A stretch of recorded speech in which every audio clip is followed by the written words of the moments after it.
નમસ્કાર દર્શક મિત્રો, ફોકલ પોઈન્ટ બાય અજય ઉમટમાં ફરી એકવાર આપ સૌનું સ્વાગત છે. દિલ્હીમાં કેજરીવાલનો કારમો પરાજય થયો છે અને ભારતીય જનતા પાર્ટીનો 27 વર્ષનો રાજકીય વનવાસ સમાપ્ત થયો છે.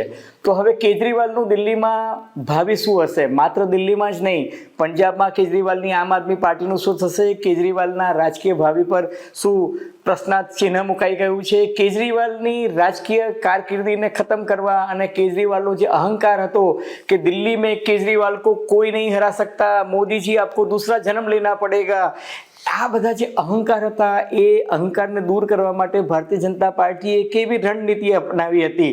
દિલ્હીની ઝુગ્ગી ઝોપડીઓની જગ્યાએ પ્રધાનમંત્રી આવાસ યોજના બનાવવાની, એમાં દરેક ગરીબને ઘર આપવાની નીતિ, નિર્મલા સીતારામને 12 લાખ રૂપિયા સુધીનો જે ઇન્કમ ટેક્સ નાબૂદ કર્યો, એથી મધ્યમ વર્ગ દિલ્હીનો રાજી થયો. પશ્ચિમ અને દક્ષિણ દિલ્હીના લોકોએ ખોબલે ખોબલે ભારતીય જનતા પાર્ટીને મત આપ્યા. અને બીજું કે કેજરીવાલનો શીશ મહેલ તો ધ્વંસ થઈ ગયો છે. કેજરીવાલની સરકાર દિલ્હીમાંથી જતી રહી છે, પણ કેજરીવાલ હવે શીશ મહેલમાંથી જેલમાં ફરી પાછા જશે. અને કેજરીવાલ તો હાર્યા. કેજરીવાલની સાથે એમના જે સિનિયર સાથીદારો હતા, ડેપ્યુટી ચીફ મિનિસ્ટર રહેલા મનીષ સિસોદિયા પણ ઘર ભેગા થઈ ગયા છે, સત્યેન્દ્ર જૈન પણ ઘેર ભેગા થઈ ગયા છે, સોમનાથ ભારતી, સૌરભ ભારદ્વાજ, દુર્ગેશ પાઠક, આ બધું જ આમ આદમી પાર્ટીનો જે ટોપ બ્રાસ હતો એ બધો જ પરાજય પામીને ઘર ભેગો થઈ ગયો છે. અને દિલ્હીના મુખ્યમંત્રી આતિશી માત્ર સમ ખાવા પૂરતા છેક છેલ્લા રાઉન્ડમાં ચૂંટણી તો જીત્યા છે, પરંતુ મજાની વાત એ છે કે કોંગ્રેસ જે છે એને કેજરીવાલની હારમાં અને ભાજપની જીતમાં એક પ્રકારનો આત્મસંતોષ દેખાય છે. અને કેજરીવાલની હારમાં કોંગ્રેસને ક્યાંક પોતાની જીત પણ દેખાય છે. તો હવે આવનારા દિવસોમાં ભારતીય જનતા પાર્ટી હરિયાણા, મહારાષ્ટ્ર અને દિલ્હીની માફક બિહાર અને પશ્ચિમ બંગાળનો પણ ગઢ કબજે કરશે.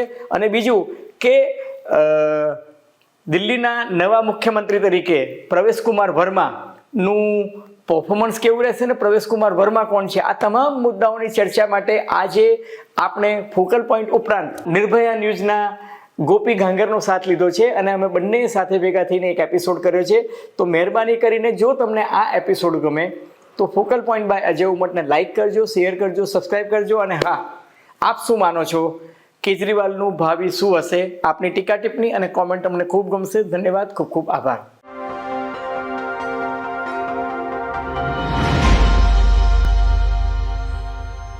દિલ્હીની અંદર કમળ ખીલી ગયું છે. 27 વર્ષે આ કમળ ખીલ્યું છે. કેટલું મહત્વપૂર્ણ ભારતીય જનતા પાર્ટી માટે? હું તમને કહું કે ભારતીય જનતા પાર્ટી મહારાષ્ટ્ર અને હરિયાણાની વિધાનસભા ચૂંટણી જીતીને એનાથી પણ વધારે મહત્વનું મને એવું લાગે છે કે દિલ્હીનો વિજય છે. કારણ કે દિલ્હીમાં કેજરીવાલ જે છે ને એ પેલું કહે છે ને હાથીના કાનમાં મચ્છર ઘૂસી જાય અને કઈ રીતે હેરાન કરે, એટલે દિલ્હી પાટનગર છે. અને પાટનગરની અંદર એ સીધો પોતાની જાતને વડાપ્રધાન નરેન્દ્ર મોદી સાથે હરીફ હોય એ રીતના એની માનસિકતા હતી.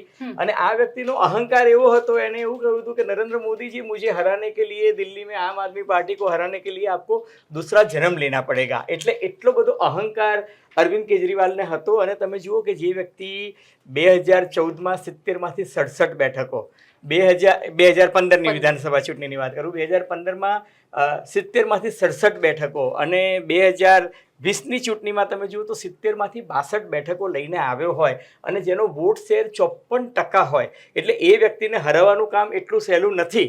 અને પરંતુ આ વખતે ભારતીય જનતા પાર્ટીએ ઈડીથી માંડીને ચોટીનું જોર લગાડી દીધું હતું. છેલ્લે વડાપ્રધાન નરેન્દ્ર મોદીએ 5મી તારીખે ચૂંટણીના દિવસે કુંભમાં ડૂબકી મારવાનું પણ મારી દીધી. એટલે હિન્દુત્વની વોટ બેંક જે છે એ સુદૃઢ થઈ જાય. આગલે દિવસે ગુજરાતમાં યુનિફોર્મ સિવિલ કોડ પણ જાહેર કરી દીધો. અને નિર્મલા સીતારામનને કેજરીવાલે ચેલેન્જ આપી હતી કે 10 લાખ ઇન્કમ ટેક્સ એમ કે ઘટે તો એને 12 લાખ કરી નાખ્યો, છપ્પર ફાડકે. એટલે દિલ્હીનો જે વિજય છે ને, એકચ્યુઅલી બીજા બધા એનાલિસિસ તો બધા પોતપોતાની રીતે કરતા રહ્યા હોય છે. દિલ્હીની જે મિડલ ક્લાસ વોટ બેંક જે છે એ મિડલ ક્લાસ વોટ બેંક ખાસ કરીને સાઉથ દિલ્હી અને વેસ્ટ દિલ્હી એમાં પણ આની બહુ જ મોટી અસર થઈ છે. બીજું શું છે કે ટ્રાન્સ યમુના એરિયા જે છે, જે યમુના નદીની આ પાર અને યમુના નદીની પેલી પાર, એ જે ટ્રાન્સ યમુના એરિયા જે છે 20 બેઠકો છે ગોપી ત્યાં, એ 20 બેઠકોની જે ઝુગ્ગી ઝોપડીઓ છે એ કેજરીવાલની પરફેક્ટ વોટ બેંક ગણાતી હતી. અને આ વખતે મોદી સાહેબે એટલે કે ભારતીય જનતા પાર્ટીએ જાહેરાત કરી કે આ બધી ઝુગ્ગી ઝોપડીઓ છે એને અમે લીગલાઇઝ કરી દઈશું અને રહેવા માટે ઘરનું ઘર પ્રાઇમ મિનિસ્ટર યોજનામાંથી જે છે ને પ્રધાનમંત્રી આવાસ યોજના, એમાંથી કે બધાને રહેવાનું ઘર મળશે. એટલે વડાપ્રધાનની એ ગેરંટી લોકોને ગમી. નિર્મલા સીતારામને જે 12 લાખ રૂપિયા સુધીનો ઇન્કમ ટેક્સ સરકારી કર્મચારીઓ છે, અલબત્ત એ સરકારી કર્મચારીઓને હવે ખબર પડશે કે 8મો પગાર પંચ આવશે ત્યારે 12 લાખથી ઉપર બધાની લિમિટ થઈ જશે. એટલે ફરી પાછા એ લોકો ઇન્કમ ટેક્સના સ્લેબમાં તો આવવાના જ છે. અને એટલે જ એ લોકો ઇન્કમ ટેક્સમાં સ્લેબ રાખ્યા છે કે 4 લાખ સુધી કેટલી રાહત, 8 લાખ રૂપિયા. પણ કહેને કે લીએ એટલું ચોક્કસ કહી શકાય કે એક વખત તો જબરજસ્ત રાહત આપી દીધી દિલ્હીના લોકોને, મધ્યમ વર્ગના, અને એ એક બહુ મોટું ફેક્ટર હતું. અલબત્ત સાથોસાથ એ પણ હતું કે ભારતીય જનતા પાર્ટી 27 વર્ષથી સત્તામાં નહોતી. કેજરીવાલને ટ્રિપલ ઇન્કમ્બન્સી નડી. હવે હું ટ્રિપલ ઇન્કમ્બન્સી કહું છું એનો અર્થ એ થાય છે કે કેજરીવાલ પોતે 3 વખત તો મુખ્યમંત્રી હતા જ. બીજું કે એના 70% ધારાસભ્યોને પણ એને રિપીટ કર્યા હતા. તમે જુઓ કે ગુજરાતમાં વડાપ્રધાન નરેન્દ્ર મોદી હંમેશા શું કરે છે, નો રિપીટ થિયરી લાવે છે. એ નો રિપીટ થિયરી એટલા માટે જ લાવે છે કે પાર્ટી સામેની એન્ટી ઇન્કમ્બન્સી હટાવવા માટે ચહેરો બદલી નાખો. જેમ કે ગઈ વખતે એમને રૂપાણી કેબિનેટના બધા જ મંત્રીઓને બદલી નાખ્યા, ઇન્ક્લુડિંગ રૂપાણી અને હોમ મિનિસ્ટર બધા. એટલે શું થાય કે તમે ચહેરો બદલી જાય એટલે પાર્ટી સામેની અને કેન્ડિડેટ સામેની એન્ટી ઇન્કમ્બન્સી હટી જાય. ત્રીજું કે દિલ્હીની જે મહાનગરપાલિકા છે ત્યાં પણ કેજરીવાલની પાર્ટી છે, એટલે એ પણ એક ઇન્કમ્બન્સી હતી. ચોથું મહત્વનું ફેક્ટર તમે જુઓ તો કેજરીવાલ કે જે પોતે પોતાની જાતને બહુ પ્રમાણિકતાના અવતાર માનતા હતા, એ કેજરીવાલ સામે શરાબ ગોટાલા કાંડ તો થયું જ. એમાં કોંગ્રેસ પાર્ટી પણ ફરિયાદી હતી, ભારતીય જનતા પાર્ટીએ તો ઇન્વેસ્ટિગેશન ઓર્ડર કર્યું. પણ એથી પણ આગળ કે જે વ્યક્તિ બહુ જ પ્રમાણિકતાનો અને સાદાઈનો દાવો કરતા હોય, જે એવું કહેતા હોય કે મંત્રીઓએ ગાડી ના વાપરવી જોઈએ, મંત્રીઓએ વૈભવી બંગલામાં ના રહેવું જોઈએ, એનો જે શીશ મહેલ આ લોકોએ એક્સપોઝ કરી નાખ્યો હતો, એ શીશ મહેલ જે છે એ પણ કેજરીવાલને નડ્યો. અને એથી પણ મહત્વની વાત કે ભારતીય જનતા પાર્ટીએ જે સ્ટ્રેટેજી બનાવી ગોપી, એ આ વખતે કાબિલે દાદ હતી. એક તો કોંગ્રેસ પાર્ટીને ઉત્તેજન આપ્યું કે ભાઈ લડો, તમે ક્યાં સુધી એમ કે બગલ બચ્ચાની માફક રહેશો. અને કોંગ્રેસ પાર્ટી પણ જનૂનપૂર્વક લડી. કોંગ્રેસ પાર્ટી એટલું બધું જનૂનપૂર્વક લડી આ વખતે ચૂંટણીમાં કે તમે જુઓ કે કોંગ્રેસ પાર્ટીનો વોટ બેંક જે છે જે સાવ ઘસાઈ ગઈ હતી. 2015માં 0 પરફોર્મન્સ, 2020માં પણ 0 પરફોર્મન્સ, ને આ વખતે પણ 0 પરફોર્મન્સ. પણ પર્સન્ટેજ ઓફ વોટ જે છે એ કોંગ્રેસ પાર્ટીના વધ્યા. એટલું જ નહીં, ભારતીય જનતા પાર્ટીએ એક બેઠક પર એટલું બધું સ્માર્ટ પ્લાનિંગ કર્યું હતું કે બીએસપી કે જેને દિલ્હી સાથે કોઈ લેવા દેવા નહીં, બીએસપીના પણ ઉમેદવાર હતા ત્યાં આગળ ઊભા રહ્યા હતા. ત્યાં આગળ બીજી બધી પોલિટિકલ પાર્ટીઝના પણ ઉમેદવારો એટલા માટે ઊભા રહ્યા હતા કે ક્યાં કઈ જગ્યાએ દલિત વોટ કપાય, ક્યાં ઓબીસી વોટ કપાય, ક્યાં મુસ્લિમ વોટ કપાય. હવે ઓવેસીને આમ જોવા જઈએ તો દિલ્હી સાથે પણ ઓવેસીએ પણ પોતાના ઉમેદવારો ઊભા રાખ્યા હતા. એટલે એ જે છે ને ધ્રુવીકરણ મતદાનનું જે કર્યું એ ગજબનું કર્યું. અને હિન્દુત્વની વોટ બેંક જે છે ને ભારતીય જનતા પાર્ટીની બહુ સુદ્રઢ છે. દિલ્હીમાં નાખી દેતા 32 થી 38% વોટ ભારતીય જનતા પાર્ટી પાસે રહે છે. અને દિલ્હીનો મતદાતા એટલો બધો સુશિક્ષિત છે અને એનો નિર્શ્રી વિવેક કેટલો ગજબનો છે. એક વાત કહું તમને કે આ એ મતદાતા છે કે 2014 લોકસભામાં, 2019 લોકસભામાં અને 2024 લોકસભામાં ભારતીય જનતા પાર્ટીને 7 બેઠક આપે, પણ 2015 વિધાનસભામાં 70માંથી 67 કેજરીવાલને આપે, 2020માં 70માંથી 62 કેજરીવાલને આપે. એનો અર્થ એ કે પ્રાઇમ મિનિસ્ટર તરીકે મોદી અને સીએમ તરીકે આ. પણ આ વખતે જે નડ્યું ને સૌથી વધારે, એક કે કેજરીવાલ જેલમાં, સત્યેન્દ્ર જૈન જેલમાં, મનીષ સિસોદિયા જેલમાં, સંજય સિંહ જેલમાં. એટલે એમની અડધી કેબિનેટના જે પાવરફુલ નેતાઓ હતા એ બધા જેલમાં હતા. અને તમે જુઓ કે આ વખતે મનીષ સિસોદિયાએ સીટ બદલીને જંગપુરમાં ગયા, ત્યાં હારી ગયા. કેજરીવાલ છે એ પણ ચૂંટણી હારી ગયા. એની સામે તો સંદીપ દીક્ષિત અને પ્રવેશ વર્મા બંને એક્સ સીએમના સંતાનો હતા. એટલે એ ફાઇટ. અને તમે જુઓ કે સંદીપ દીક્ષિતે જેટલા વોટ લીધા ને લગભગ એટલા જ વોટે કેજરીવાલ હાર્યા છે. 3800માં પેલો લઈ ગયો, 3000માંથી કેજરીવાલ હારી ગયા. સ્લાઇડ પણ આપણે આપણા દર્શકોને બતાડી દઈએ. જો પહેલી સીટ આતિશી બિચારી મુખ્યમંત્રી તરીકે પોતાની સીટ બચાવી શકી, પણ એ પણ એમ સમખાવા પૂરતું જીતી છે. પણ છતાંય ચલો એ જીતી ગઈ. પણ કેજરીવાલ જે છે એ હારી ગયા, મનીષ સિસોદિયા પણ હારી ગયા, એમના દુર્ગેશ પાઠક પણ હારી ગયા. એમના સોમનાથ ભારતી છે એ એ પણ હારી ગયા, સૌરભ ભારદ્વાજ છે એ પણ હારી ગયા. એટલે આ બધા દિગ્ગજ, સત્યેન્દ્ર જૈન મેં તમને હા. અગાઉ કહ્યું એ પણ હારી ગયા. એટલે દિગ્ગજ એ ટોપ બ્રાસ હતો આમ આદમી પાર્ટીનો, એ આખો ટોપ બ્રાસ હારી ગયો. એટલે એ છે ને એમને બહુ મોટો ઝાટકો લાગ્યો. અને અત્યારે આ આંકડા જે છે અત્યારે અમે રેકોર્ડિંગ કરી રહ્યા છે ત્યારના છે, પણ એટલે આમાં આ પ્લસ જે છે ને, માઇનસ થઈ શકે. ગોપી, એ એટલા માટે પ્લસ માઇનસ થશે કે હજુ ઇલેક્શન કમિશને વિધિવત રીતે તો 30 બેઠકો જ જાહેર કરી છે. હા. આ જે અત્યારે આપણે કહી રહ્યા છીએ બધા ટ્રેન્ડ Trends વધારે છે. પડતા છે, એટલે જ આપણે -39 અને +39 કરીએ છીએ. પણ તમે જુઓ કે આટલું કર્યા છતાં પણ અત્યારે આપણે જ્યારે આ ડિસ્કશન શરૂ કરી રહ્યા હતા એ પહેલા અમે જોયું તો બીજેપીનો વોટ શેર દિલ્હીમાં 46.23% છે, હું એ અને જોતી હતી. અને કેજરીવાલનો 43.95, એટલે એ 44 કહો કે 43.95 કહો, 2.8% નો ડિફરન્સ છે. એટલે 2.8% ડિફરન્સ પણ પડ્યો. સર, કોંગ્રેસ પાર્ટી 6% વધારે મત લઈ ગઈ છે. હા. ઓવેસી, બીએસપી ને બધા જે છે એ 2% વધારે લઈ ગયા છે. હા. જે 8% જે નુકસાન થયું ને 46 અને આ તમે જુઓ કે કેજરીવાલની પાર્ટી હમ, વિધાનસભા, તમને નવાઈ લાગશે ગોપી, કે 2019 લોકસભાની ચૂંટણીમાં જે ભારતીય જનતા પાર્ટીને 52% અને 54% મતો મળતા હોય, કેજરીવાલનો જાદુ એવો હતો કે 36% સ્વિંગ એની ફેવરમાં આવતું હતું. એટલે 18% મત કોંગ્રેસના ઘટ્યા હતા, 18% મત ભાજપના ઘટ્યા હતા, એટલે 36% મત ઘટ્યા હતા. અને કેજરીવાલને 54% મત 2015માં મળ્યા હતા અને 2020 ની અંદર 53.7, એટલે ઓલમોસ્ટ 54%. 54%. બરાબર છે કે નહીં? એનો અર્થ એ કે એનો વોટ શેર ખાસો હતો. અને એનો વોટ શેર એટલે જ હતો કે ઝુગ્ગી ઝૂંપડીઓ, ઓબીસી, દલિત, મુસ્લિમ વોટ બેંક, આ બધી વોટ બેંકને કારણે કેજરીવાલ વધારે જીતતો હતો. બાકી ભારતીય જનતા પાર્ટી 2013ની અંદર પણ ભારતીય જનતા પાર્ટી 34 બેઠક જીતી હતી, ત્યારે કેજરીવાલને 28 મળી હતી અને કોંગ્રેસને 6. પણ કોંગ્રેસની સૌથી મોટી રાજકીય ભૂલ એ હતી કે કોંગ્રેસે કેજરીવાલને ટેકો આપ્યો, એટલે એને કારણે એની 36 બેઠક થઈ ગઈ, 28 + 8 36 થઈ ગઈ. ભાજપ પાસે 34 હતી. એટલે 49 દિવસ કેજરીવાલે સરકાર ચલાવી, પછી પોતે જ ધરના પર બેસી ગયા અને રાષ્ટ્રપતિ શાસન આવી ગયું. પણ સર, એક વસ્તુ સમજવી છે, કેજરીવાલ ને આ બધા જેટલા ટોપ બ્રાસ હાર્યા છે, એ હાર પાછળ ક્યાંક એવું કહી શકાય, કારણ કે 2017 નું ચૂંટણી હું યાદ કરું ગુજરાતની, તો 2017ની એ ચૂંટણી હતી કે જ્યારે કોંગ્રેસને 67 સીટ્સ ગુજરાતની અંદર મળી હતી. 77 મળી હતી. 77, સોરી, 77 સીટ મળી અને હતી. બીજેપીને 99 મળી હતી. પણ સામે શક્તિસિંહ ગોહિલ, અર્જુન મોઢવાડિયા, ભરતસિંહ એના પર હું આવું તમે કહો સોલંકી, તો, એ બધા જ હારી ગયા હતા. એ ભાજપની એક રણનીતિ છે કે ભલે આ લોકોને આટલા વોટ શેર મળ્યા, પણ જે ટોપ બ્રાસ છે એ બધા જ હારી ગયા. મોદી સાહેબ અને અમિતભાઈની જે એક અમુક વ્યૂહરચના હોય છે ને, એવી હોય છે કે અરવિંદ કેજરીવાલ તો એને પોતાના મત વિસ્તારમાં એટલો બધો ફિટ કરી દો કે અરવિંદ કેજરીવાલ છે ને નવી દિલ્હીથી બહાર જ ના નીકળી શકે. એક્ઝેક્ટલી. મનીષ સિસોદિયા તો એ જંગપુરથી બહાર જ ના નીકળી શકે. સત્યેન્દ્ર જૈન જે છે એ શકુર બસ્તીથી બહાર જ ના નીકળી શકે. તમે વિચારો કે આતિશી જે છે એ કાલકાજીમાંથી બહાર જ ના નીકળી શકે. એટલે એનું કારણ છે કે કેજરીવાલની સામે તમે કેવા ઉમેદવાર, સંદીપ દીક્ષિત કોંગ્રેસમાંથી અને પ્રવેશ વર્મા એટલે સાહિબસિંહ વર્માનો સંતાન આ રહ્યા. તમને એનું ગુજરાત કનેક્શન ખબર છે કે નહીં? ના, મને નથી ખ્યાલ. મારી એની સાથે પહેલી મુલાકાત ગુજરાતમાં કચ્છના ભૂકંપ વખતે થઈ હતી. અને તમને નવાઈ લાગશે, સાહિબસિંહ વર્મા એટલે દિલ્હીમાં 2 વખત મુખ્યમંત્રી રહેલા અને દિલ્હીમાં 2 વખત સંસદ સભ્ય તરીકે પણ ચૂંટાયા હતા. જ્યારે ગુજરાતમાં ભૂકંપ આવ્યો હતો ત્યારે વાજપેયી, અડવાણીજી, સુષ્મા સ્વરાજ, મુરલી મનોહર જોશીની સાથે સાહિબસિંહ વર્મા પણ અહીં આવ્યા હતા.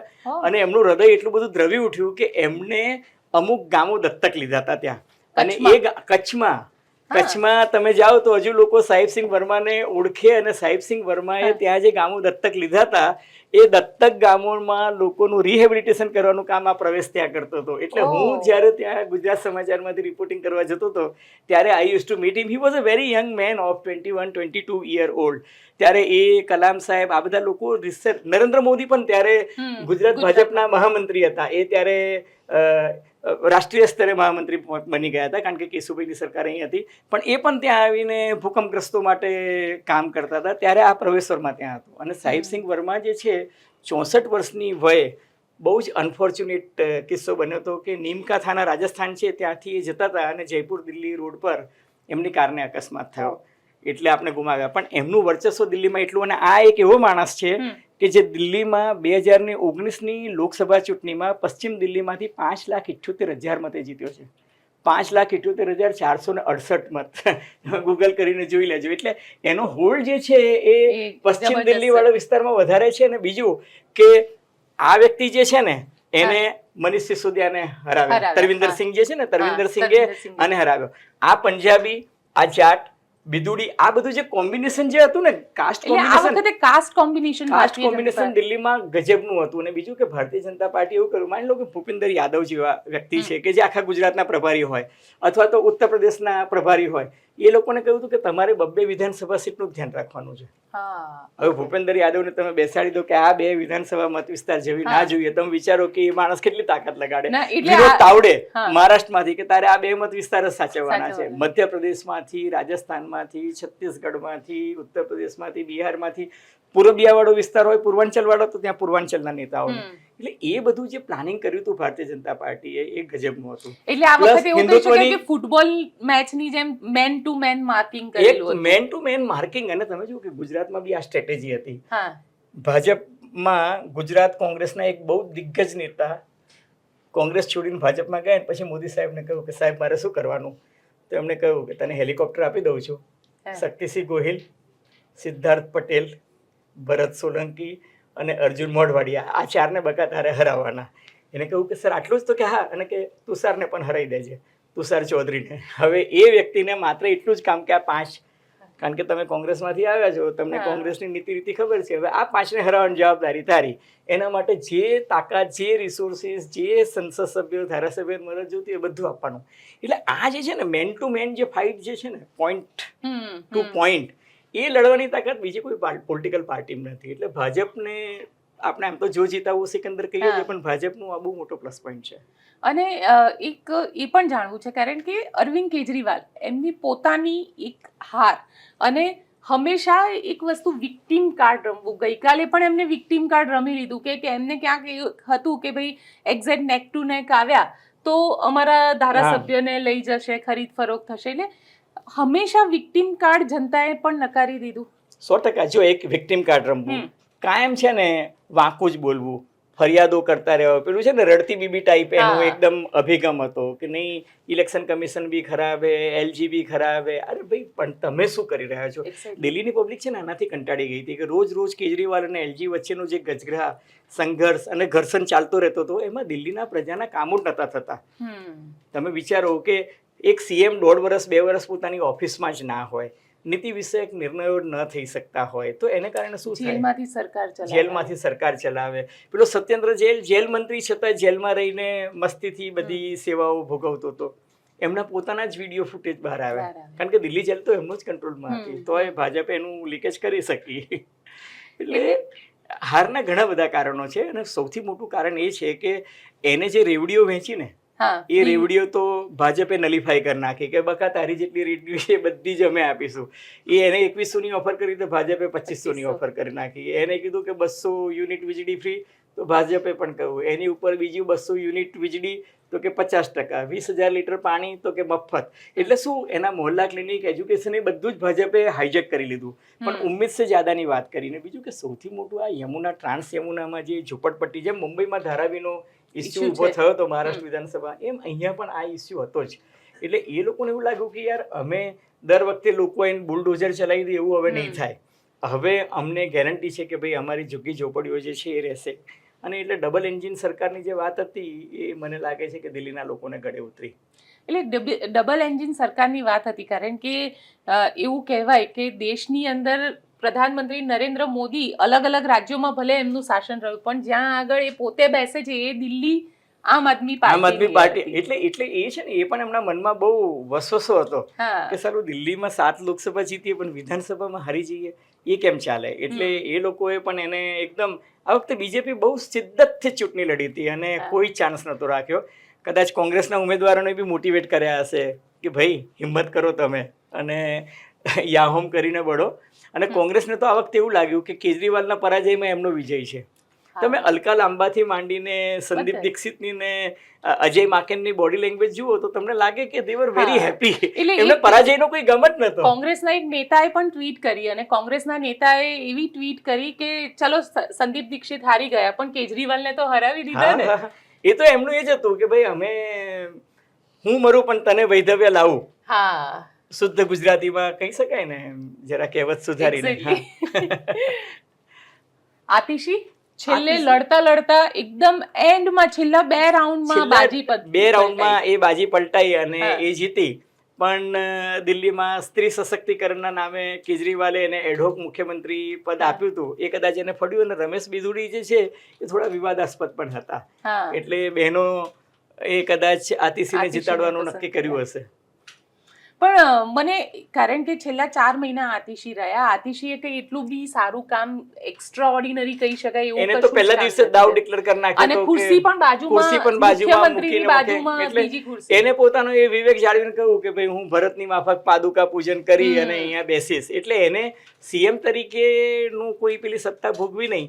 પણ મને એવું લાગે છે કે આતિશીને જીતાડવા માટે મમતા બેનર્જીથી માંડીને અખિલેશ મુલાયમસિંહ યાદવ એ લોકોએ પણ મહેનત કરી મહેનત હતી કરી હતી, એ હા, મત વિસ્તારમાં.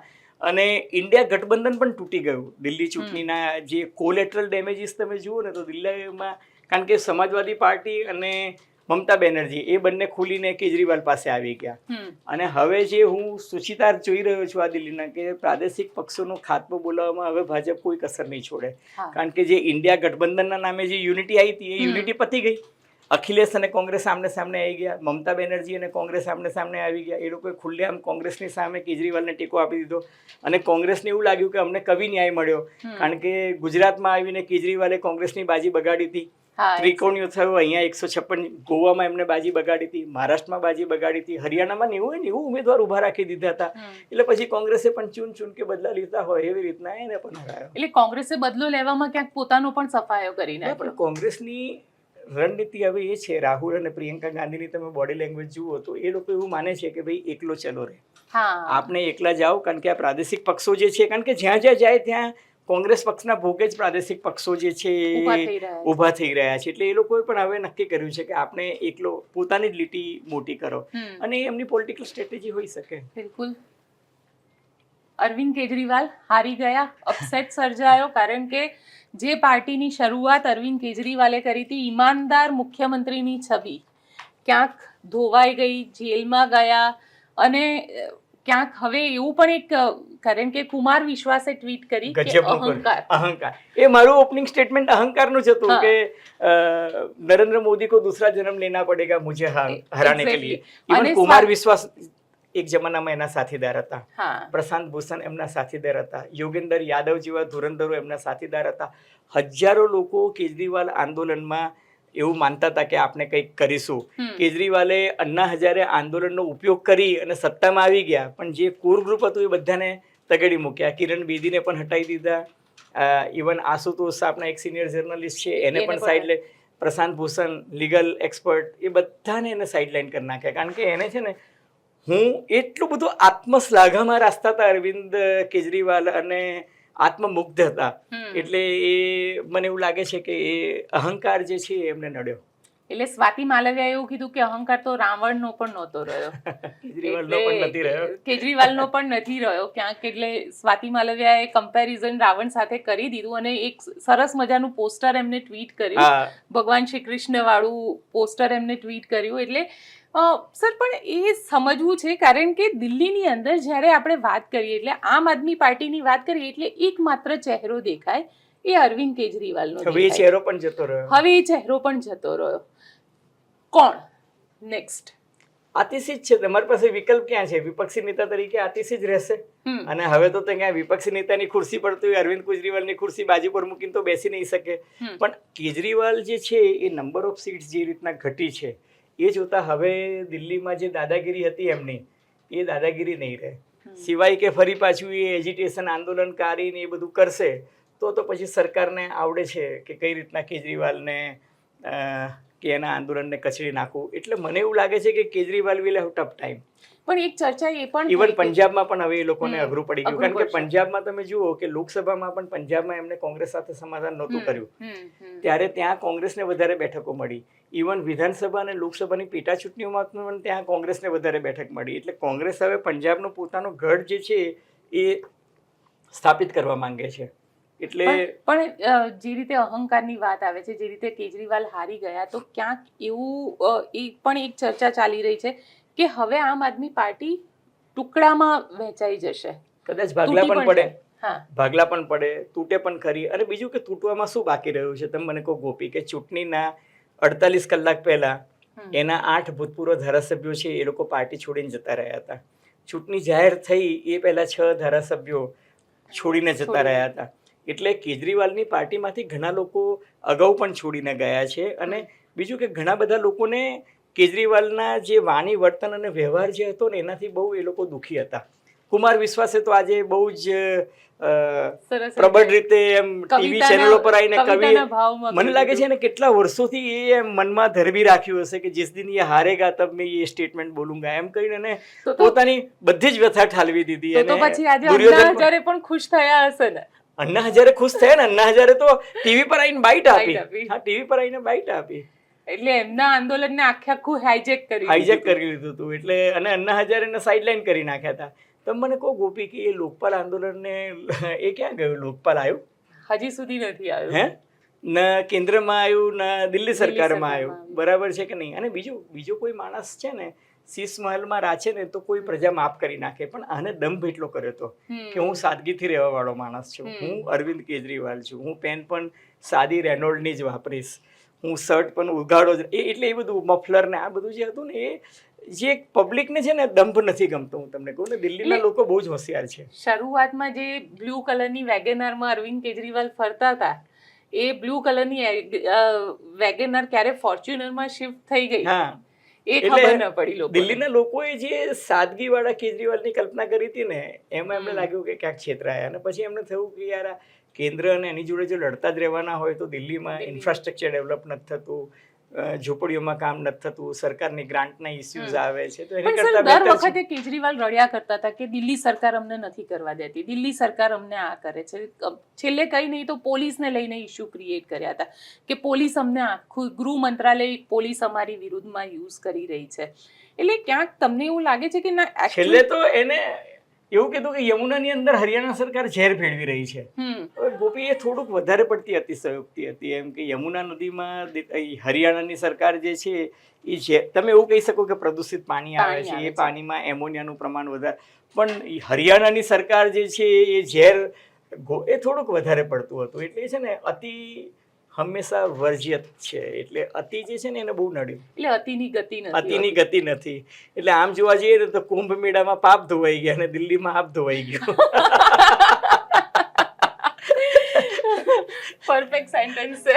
મનીષ સિસોદિયા ઘણો ટાઈમ લગભગ 2-1 વર્ષ જેલમાં રહ્યા. 2-1 વર્ષ જેલમાં રહ્યા. સત્યેન્દ્ર જૈન પછી સૌથી વધુ ટાઈમ જેલમાં રહ્યા. મનીષ મજબૂત માણસ, એક્ટિવિસ્ટ માણસ, એનજીઓ તરીકે એને દિલ્હીમાં ખરેખર સારું કામ કર્યું હતું એક તબક્કે. પણ તમે જુઓ કે એને પોતાનો મત વિસ્તાર બદલીને એ જંગપુરમાં ગયા, થિંકિંગ ધેટ કે ત્યાં આગળ સેફર સીટ છે. એમને પોતાને ખબર તો પડી ગયો હતો કે હવાનો રૂખ જે છે એમની ફેવરમાં નથી, એટલે એ સેફર સીટમાં ગયા. પણ ભાજપે ચાલાકીથી ત્યાં તરવિંદર સિંહને મૂકી દીધા. મેં તમને કહ્યું તરવિંદર સિંહ, આ તરવિંદર સિંહ છે ને પંજાબી વોટર્સમાં એનું જબરજસ્ત હોલ્ડ છે. એટલે ભાજપે ઉમેદવારોની પસંદગી પણ આતિશી સહેજમાં બચી ગઈ. બાકી રમેશ વિધુડી એક જમાનાનો સંસદ સભ્ય ને બહુ તોફાની સંસદ સભ્ય, જેને મહુવા મોહિત્રાની નાકે દમ લાવી દીધો હતો. એટલે એ જે છે ને એ આતિશી સહેજમાં બચી ગઈ, નહીં તો આતિશી પણ જાત. પણ સર, કારણ કે એજ્યુકેશન મોડલ સતત એવી વાતો કરતા હતા કે અમે શિક્ષણ મંત્રીને આ લોકોએ પૂરી દીધા છે જેલની અંદર, અને શિક્ષણ આખું મોડલની એક વાત કરી હતી, બેસ્ટ એજ્યુકેશન સિસ્ટમની વાત કરવામાં આવી હતી. ક્યાંક મનીષ સિસોદિયાના એ શિક્ષણ મોડલને જ લોકોએ એક્સેપ્ટ ન કર્યું. મનીષ સિસોદિયાને શિક્ષા આપી દિલ્હીના લોકોએ કે ભાઈ શિક્ષણની વાતો વધારે કરી. તમને ખબર છે ગુજરાત સરકાર કરતાં પણ વધારે એડવર્ટિઝમેન્ટનું બજેટ છે ને દિલ્હી સરકારનું હતું. આમ આદમી પાર્ટી દિલ્હીની પ્રજાના ખર્ચે અને જોખમે એટલી બધી એડવર્ટિઝમેન્ટ કરતી હતી, ના પૂછો ને વાત. તમે ગુજરાતના છાપાઓમાં પણ જોયું હશે. દિલ્હીનું એજ્યુકેશન મોડલ સારું છે તો ભાઈ તમે દિલ્હી પૂરતું મર્યાદિત રાખો. તમે આખા દેશમાં પેજ 1 એડવર્ટિઝમેન્ટ, દરેક ટીવી ચેનલમાં એડવર્ટિઝમેન્ટ. તમને નવાઈ લાગશે કે અમેરિકાના ન્યુયોર્ક ટાઈમ્સ અને વોશિંગ્ટન પોસ્ટમાં પણ એ લોકો ફ્રન્ટ પેજ એડવર્ટિઝમેન્ટ આપતા હતા કે ભાઈ દિલ્હીમાં આટલું સરસ કામ થઈ રહ્યું છે ત્યાં એટલે એડવેટોરિયલ છપાવ્યું હા, હતું, જેને લઈને editorial. ખૂબ બબાલ થઈ જેને હતી. લઈને ખૂબ બબાલ પણ થઈ હતી. અત્યારે એ વિષય નથી, પણ હું તમને જસ્ટ હા. કહું છું કે તમે પેલું કહે છે ને પાયલીનો પીને રૂપિયાની ધમાલ કરે એના જેવું હતું. એટલે એમને કામ સારું કર્યું એજ્યુકેશનમાં, નો ડાઉટ, પણ પછી એનો પ્રચાર થોડોક વધારે પડતો કર્યો. પણ સર તમને એવું લાગે છે કે ક્યાંક દિલ્હી પૂરતા આ લોકો સીમિત રહ્યા હોત તો દિલ્હીમાં અત્યારે પણ આજે પણ આપની સરકાર આવી હતી. અલગ અલગ જગ્યાએ પગ ફેલાવવામાં દિલ્હીને જે લોકોએ ત્યાં પેલું કરી ગોપી દીધું. અરવિંદ કેજરીવાલની માનસિકતા તો દેશના વડાપ્રધાન બનવાની હતી. એ તો he wanted to be giant killer. એ તમને યાદ હોય તો 2014 લોકસભાની ચૂંટણીમાં વડાપ્રધાન નરેન્દ્ર મોદી સામે વારાણસીમાં ચૂંટણી લડવા ગયો હતો. તમને ખબર લડવા ગયા હતા, સોરી. તમને ખબર હોય તો એ ગુજરાતમાં, હરિયાણામાં, ગોવામાં, મહારાષ્ટ્રમાં ચૂંટણી એટલા માટે લડતા હતા કે અમારા પક્ષને રાષ્ટ્રીય દરજ્જો મળે. અને બીજું કે મમતા બેનર્જીને અખિલેશ મુલાયમસિંહ યાદવ ને તેજસ્વી યાદવ સાથે અને આની સાથે બેસીને આપણા કાશ્મીરવાળા ઉમર અબ્દુલ્લા સાથે બેસીને એને એવું કહ્યું હતું કે ભાઈ મમતા બેનર્જીને એમ કે ઇન્ડિયા ગઠબંધનના કન્વીનર બનાવો અને હું સહ કન્વીનર બનવા તૈયાર છું. એનો અર્થ કે એની રાષ્ટ્રીય મહત્વકાંક્ષા હતી. અને એટલે જ કોંગ્રેસ પાર્ટીને લાગ્યું કે ભાઈ હવે આ વધારે પડતું વધે એની કરતા હા ઉગે એ પહેલા એને ડામી દો. એટલે કોંગ્રેસ પાર્ટી એ તો આજે કોંગ્રેસ પાર્ટી ભાજપ જેટલી જ રાજી હશે કેજરીવાલના પતનથી. અને બીજું તમને કહું કે એનાથી પ્રાદેશિક પક્ષો જે છે એના પતનની પણ શરૂઆત થઈ ગઈ. આ દિલ્હી નહીં, આ તમે જુઓ કે એની ઇમ્પેક્ટ જે છે એ ત્યાં પણ આવશે, પંજાબમાં પણ આવશે. એટલે આજે ઉમર અબ્દુલ્લા એક સરસ ટ્વીટ કર્યું છે, એને ખાલી એટલું જ કહે છે ઓર લડો, ઓર લડો, ઓર લડલો. એટલે ઓર લડલો નો મિનિંગ આ જ છે.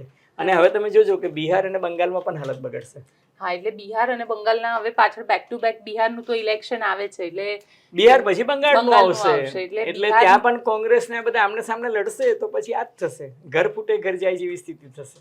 પણ તમને લાગે છે કે કોંગ્રેસે હવે ખરેખર વિચારવાનો સમય આવી ગયો છે કે શું કરવું? કોંગ્રેસે હવે નહીં, કોંગ્રેસે તો ક્યારનો વિચારવાનો સમય આવી ગયો હતો. કોંગ્રેસ વિચારતી નથી. પ્રોબ્લેમ કોંગ્રેસ પાર્ટીનો એ છે. પણ હવે મને એવું લાગે છે કે પ્રિયંકા ગાંધીના આગમન પછી કદાચ હવે એ લોકો થોડુંક સંગઠન અને સરકાર બંનેમાં ધ્યાન આપશે. પણ તમને બીજી એક વસ્તુ એ બી છે કે અમિત શાહ અને પ્રધાનમંત્રી નરેન્દ્ર મોદી આ બંનેની જોડી જે છે એ ફરીથી એકવાર જેને કહી શકાય ને કે જે વસ્તુ એ લોકો કરવા માંગતા હતા એ કરીને બતાડી દીધી.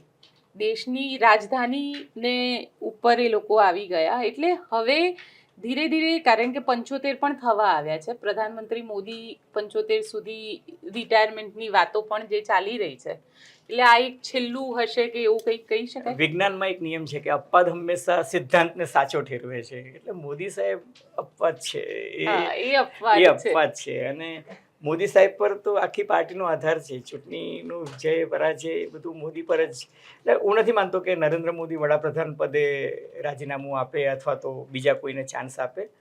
એ 2029 નહીં 2034 સુધી તો એ છે જ. ચલો સર, આપ અમારી સાથે જોડાયા એના માટે આપનો ખૂબ ખૂબ આભાર.